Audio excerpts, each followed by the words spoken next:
Pakistan, a nuclear-armed country of over 220 million people located between Afghanistan, China, and India, is of strategic importance to Beijing. It's one of the countries with the closest ties to the Chinese Communist Party, or CCP, and the country has been dubbed Pakistani Iron by the CCP's official media, meaning that Pakistan has a friendship with China that is strong as steel. This friendship, however, is facing a serious test. According to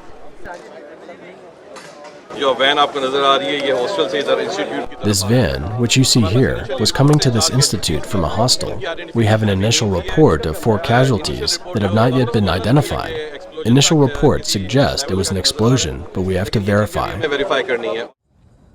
A university spokesman told Reuters the dead included the Chinese director of the Confucius Institute, a Chinese language and cultural center, and other faculty members of the institute.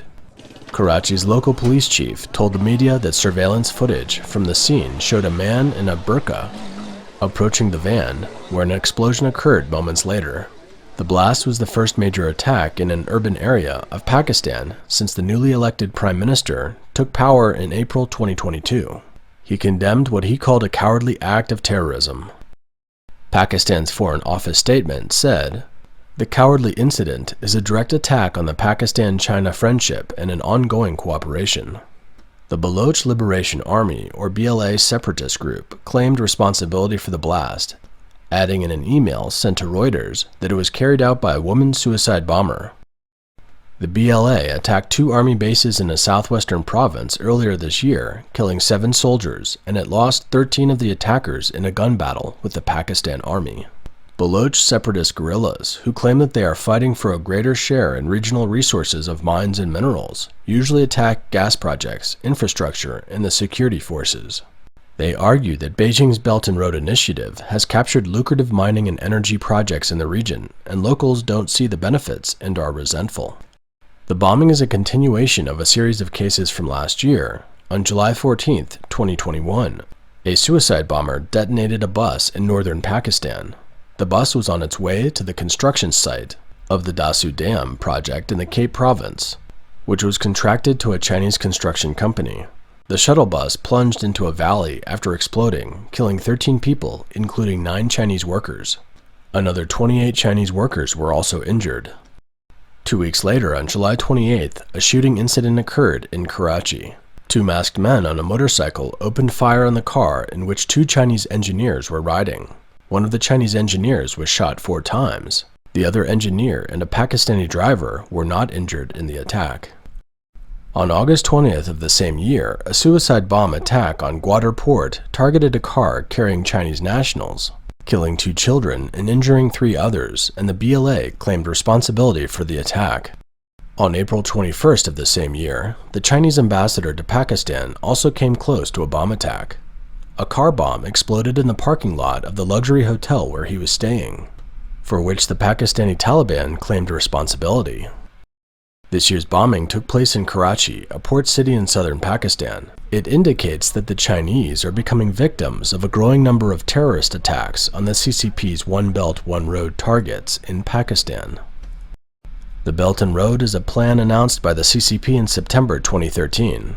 It was upgraded to a national strategy in November 2013.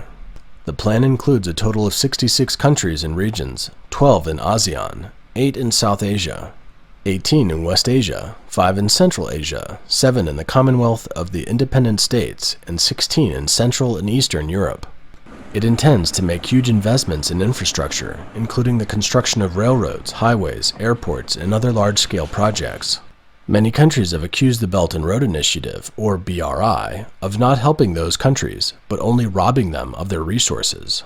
The BRI makes partner countries pay for the works of Chinese contractors by borrowing from Beijing in order to build infrastructure projects that are beyond the partner countries' means. The partner countries are under pressure to repay the loans at high interest rates, infringing on the interests of the locals. When partner countries are unable to repay their debts, the CCP takes advantage of the opportunity to exploit their strategic resources. Some Western scholars have also argued that the BRI is a form of imperialism with Chinese communist characteristics, in which the CCP seeks to increase its influence. in the international arena by building a global network of transport and trade links in more than 60 countries. Pakistan has always maintained good relations with the CCP. In 2014, China and Pakistan launched the $62 billion China-Pakistan Economic Corridor, or CPEC project. This 3,000-kilometer corridor was actually conceived and launched under two political parties in Pakistan, and it ties China and Pakistan together. This economic corridor is also the hub and flagship project of the BRI. Since coming to power in 2018, Pakistan's former Prime Minister had aggressively aligned himself and the country with the CCP, consistently emphasizing Beijing's positive role in Pakistan and the world at large. Yet gradually the BRI in Pakistan has been met with increasing complaints and criticism from local officials and the public. Pakistan's Minister of Ports and Shipping has disclosed that Pakistan is paying the Communist Party a high interest rate of more than 13% on its $16 billion loan for the Gwadar port, the free trade zone, and all communications infrastructure, including a 7% insurance premium. In October 2018, Pakistan, deep in debt crisis, sought out a bailout from the International Monetary Fund, or IMF. So the proposed cooperation from Beijing has also been blocked by some locals and militants. They say the infrastructure projects violate the interests of the locals and that most of the jobs have gone to outsiders.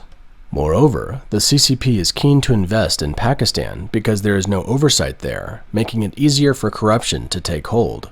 Communist officials don't care how the huge sums of money are spent, only how much they can line their own pockets. The site of last August bombing was the Gwadar port, which is a deep-water port, a major hub for the world's oil transportation routes, near the Persian Gulf and the Strait of Hormuz. It's of strategic importance to the CCP and a core project of CPEC. The Chinese have the right to operate the Gwadar port for 40 years. In late 2020, the Pakistani government built a barbed wire fence to reinforce the barrier protection of Gwadar port. When an international incident occurs that raises multilateral concerns, the Beijing government may make a gesture of intervention, but more often than not, when Chinese companies and workers risk their lives to help the central government fulfill its political objectives of foreign expansion, the central government doesn't intend to take any responsibility for their safety. Overseas Chinese media revealed a document by a local Chinese government issued in October 2017 entitled Implementation Plan for the Strengthening Security Abroad in the Belt and Road Construction. The document requires Chinese companies to find their own ways to take responsibility for their own security abroad in relation to the BRI and to strictly abide by the rule of not publicly hosting international security meetings related to the BRI. It clearly shows that the CCP authorities are well aware of the security challenges encountered in the BRI and require local governments and enterprises to address them on their own, and to not make them public in principle. This is effectively asking Chinese companies and their people to risk their lives to work for the CCP. Back to the bombing. The Confucius Institute, or CI, which is an educational and cultural program funded by the CCP, is also a source of concern for many people around the world. 2017 saw more than 110 Confucius Institutes established across the US. In 2018, there were more than 500 Confucius Institutes worldwide. Some analysts have argued that the cultural policies pursued by the CCP, both internally and externally, aren't based on the universal values and the principle of freedom, and have in fact compromised academic freedom. In August 2020, the Trump administration announced that it had defined Confucius Institutes as foreign missions and decided to close all Confucius Institutes in the US. On May 29, 2019, the Chinese director of the Confucius Institute at the Dutch-speaking university VUB in Belgium was banned from Belgium and the Schengen area of the European Union for 8 years for espionage. On the eve of October 1, 2019, the German state television station ZDF presented a documentary, Red Spy: China and Industrial Espionage, in which the film pointed out the role of the Confucius Institute as ideological infiltration and espionage. Confucius Institutes around the world are closing down amidst increasingly widespread opposition. As of March 2021, according to the National Association of Scholars, there are only a dozen Confucius Institutes left across the U.S. Historically, while the Beijing government has maintained a super-friendly relationship with Pakistan, the Communist Party has had little qualms about stealing its intelligence. The Wall Street Journal reported on August 14, 2021, that the U.S. software company BES, or Business Efficiency Solutions LLC, filed a lawsuit in the U.S. District Court in Santa Ana, California on August 11, 2021, alleging that Huawei asked it to build a system in China so that it could read Pakistan's national security data and personal data of citizens. At the time, Pakistani security authorities said that they had launched an investigation into the matter.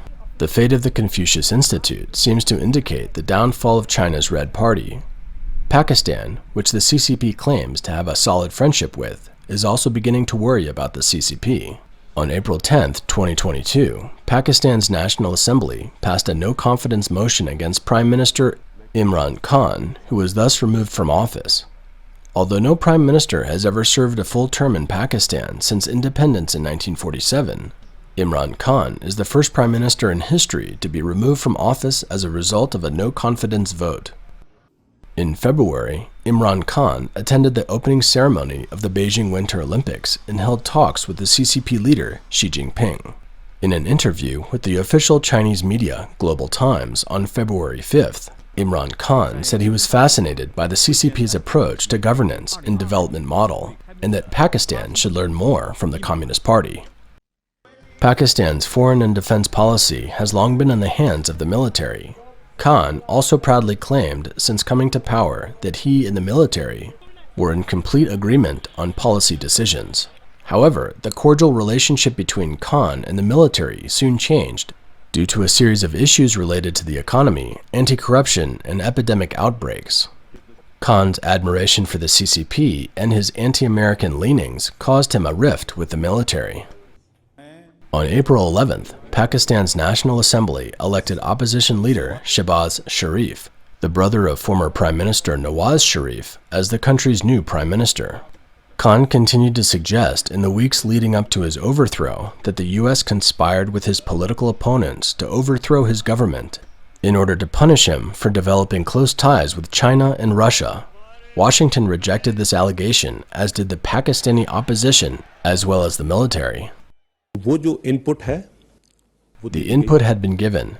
As I said, it is mentioned very clearly in the communique what was in there and what not. You can see clearly whether there's any word of conspiracy in that statement. I don't think so. Shehbaz Sharif, 70, is currently facing economic hardships such as high inflation and soaring energy prices in the country. Pakistan's inflation rate has averaged 10.77% over the past 8 or 9 months and reached 12.7% in March 2022. In addition, Pakistan's current account deficit for the fiscal year 2022 accounts for 5 to 6% of the country's GDP. The widening deficit has eroded the country's foreign exchange reserves, which are heavily borrowed.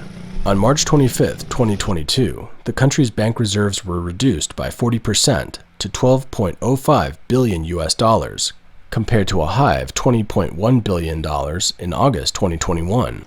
In April, foreign exchange reserves held by the State Bank of Pakistan fell to the lowest level since June 2020. In 2021, the country received $6 billion in emergency assistance from the International Monetary Fund. People do not much care whose government it is, whether it is PTI, People's Party, or Muslim League. All they want is progress in this country. The main issue is that inflation should be brought down so that the poor can survive. The middle class is the one that suffers the most.